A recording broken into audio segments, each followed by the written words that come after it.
सकाळी लवकर उठून फ्रेश झाली, देवपूजा आवरली. खूप छान वाटतं सकाळी सकाळी देवपूजा झाल्यावर. मस्त इडली फ्राय करायचं होतं मला, सो इडली फ्राय केलं कारण मला ते खूप आवडतं.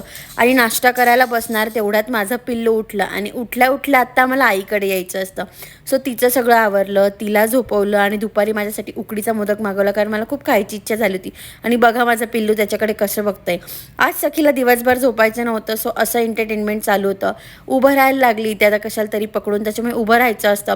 तिच्या मी जागा आलटत पालटत होती. दुपारी कसं तरी म्हटलं झोपवू, तर बघा पाळण्यात आमचे असे नखरे सुरू होते. नंतर कशाचा राग आला होता माहीत नाही, मी रुसून बसलो होतो. मग संध्याकाळी तिला पण देवपूजेला घेऊन बसली. नंतर कपड्यांच्या घड्या घालायला बसली, तर मॅडमला तिथे पण माझ्या मदतीला यायचं होतं.